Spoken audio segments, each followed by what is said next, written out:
adalah ketidaksetaraan antara negara maju dan negara berkembang.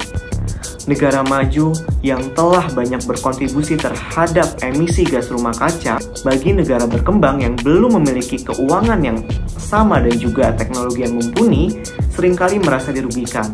Perubahan iklim bukan hanya soal masalah lingkungan, tetapi juga masalah keadilan sosial dan masalah politik.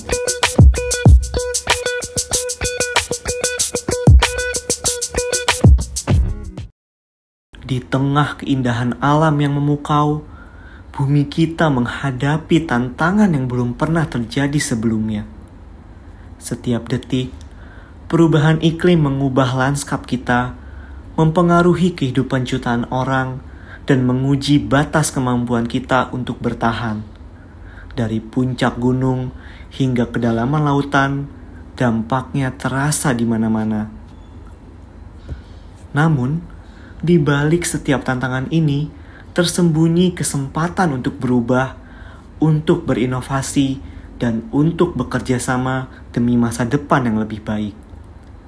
Pertanyaannya adalah, bagaimana kita bisa mengatasi ketegangan global yang muncul dari kebijakan energi dan perubahan iklim ini?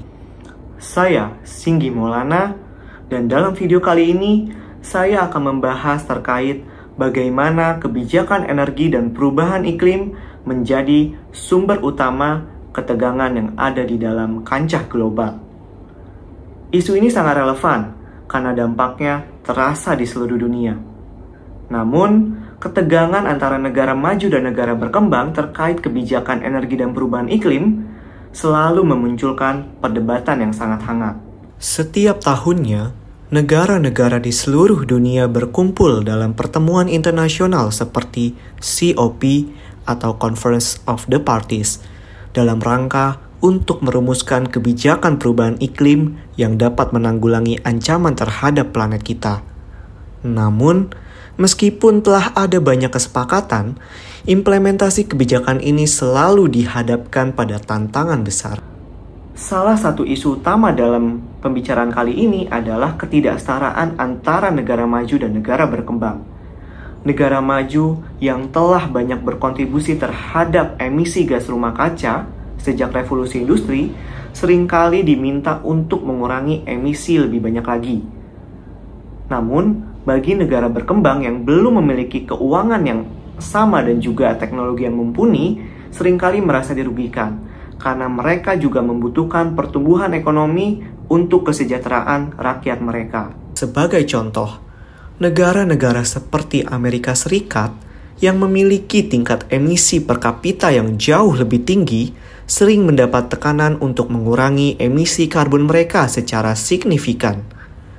Di sisi lain, negara berkembang seperti India atau Indonesia, meskipun kontribusinya lebih kecil secara keseluruhan, justru menghadapi tantangan besar dalam mengurangi emisi sambil tetap mendorong pertumbuhan ekonomi untuk mengatasi kemiskinan. Inilah mengapa teori environmental justice sangat relevan dalam konteks ini. Teori ini menekankan bahwasannya setiap individu terlepas dari kelas sosial, ras, dan juga negara asal berhak untuk mempunyai hak yang sama untuk menikmati lingkungan yang bersih dan juga bebas dari polusi. Dalam kerangka ini, negara-negara berkembang berhak untuk mendapatkan dukungan finansial dan juga teknologi yang mumpuni dari negara maju agar mereka bisa beralih ke sumber energi yang bersih tanpa harus mengorbankan pertumbuhan ekonomi mereka. Perubahan iklim bukan hanya soal masalah lingkungan, tetapi juga masalah keadilan sosial dan masalah politik. Negara-negara berkembang tidak dapat dipaksa untuk mengorbankan masa depan ekonomi mereka hanya demi memenuhi target emisi global.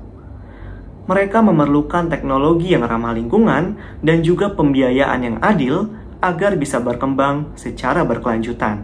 Menurut data terbaru, negara-negara maju masih jauh lebih banyak berkontribusi terhadap polusi global. Sementara negara-negara berkembang membutuhkan lebih banyak dukungan untuk menghadapi dampak perubahan iklim yang sudah mulai mereka rasakan. Secara keseluruhan, teori environmental justice mengajarkan kita bahwasannya Tidak ada negara yang harus menanggung beban perubahan iklim secara sendirian. Hanya melalui kerjasama yang adil dan juga berbasis pada keadilan sosial, kita dapat menciptakan masa depan yang lebih adil, lebih baik, lebih berkelanjutan bagi seluruh umat manusia. Perubahan iklim bukan hanya sekedar isu lingkungan yang bisa diabaikan. Ini adalah cermin dari bagaimana kita sebagai umat manusia memilih untuk hidup dan berkembang. Keadilan lingkungan menuntut kita untuk berpikir lebih jauh, melihat melampaui batas negara, dan memahami bahwasannya setiap tindakan kita itu mempunyai dampak secara global. Bayangkan dunia di mana setiap negara, baik maju maupun berkembang, bekerja sama harmonis untuk menjaga planet ini, di mana teknologi bersih dan inovasi menjadi kunci menuju masa depan yang lebih hijau dan adil. Kita sama mempunyai peran dalam perjalanan ini. Mulailah dari diri sendiri, dukunglah kebijakan yang berkelanjutan, dan sebarkan kesadaran betapa pentingnya keadilan lingkungan. Bersama-sama, kita bisa menciptakan perubahan yang berarti dan memastikan bumi kita tetap menjadi rumah yang layak bagi generasi di masa yang akan datang. Terima kasih yang telah menonton. Mari kita jaga bumi ini bersama.